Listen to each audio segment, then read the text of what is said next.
On April 20, 2010, the blowout preventer sitting a mile beneath the Gulf of Mexico on BP's Deepwater Horizon rig, a 5-story stack of valves engineered as the very last defense against a runaway well, failed to close.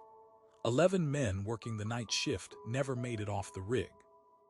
What almost nobody outside the crew knew was that the same blowout preventer had a dead battery in one of its control pods and a leaking hydraulic line, both flagged in inspections weeks earlier, and drilling never stopped. The well was called Macondo, drilled 18,000 feet under the seabed, and it was 43 days behind schedule, costing BP roughly $1 million a day in rig rental. To save time, engineers used fewer centralizers to steady the well casing than their own modeling recommended, and Halliburton rushed a cement job meant to seal the bottom of the well.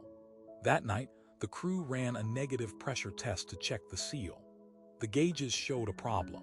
Supervisors argued about it, then decided the test had passed. New one drops every day here, so subscribe so you don't miss it. Just before 10 p.m., methane gas that should have stayed trapped underground shot up the drill pipe, faster than anyone on deck could react. Mud sprayed across the rig floor.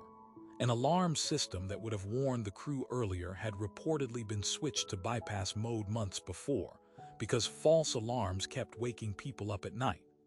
By the time workers realized what was happening, gas had reached the engine rooms and ignited. The explosion killed 11 men instantly and set the entire rig on fire, burning for 36 hours before Deepwater Horizon sank on April 22nd. Here's the part almost nobody knew going in. Even after the explosion, the blowout preventer still had one last failsafe: the blind shear ram, designed to slice through the drill pipe and seal the well shut. It fired. It didn't work.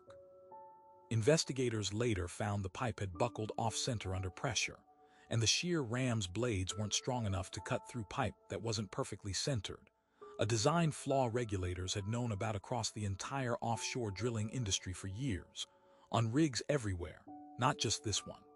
Comment below if you had any idea how close this came to a totally different ending. With the well now open a mile underwater, oil poured into the Gulf of Mexico for 87 straight days. By the time engineers finally capped it, roughly 4.9 million barrels had spilled, oiling more than 1,000 miles of coastline across 5 states and creating dead zones that killed marine life for years afterward. BP eventually pleaded guilty to felony manslaughter charges tied to the 11 deaths and paid over $65 billion in cleanup costs, fines, and settlements, the most expensive environmental disaster settlement in American history. Internal emails later surfaced where BP's own engineers called the Macondo well design a nightmare months before it blew. That 5-story blowout preventer sitting on the ocean floor was supposed to be the one piece of equipment that could never fail, the very last line standing between a routine drilling delay and 11 dead men, and a spill that reshaped an entire coastline.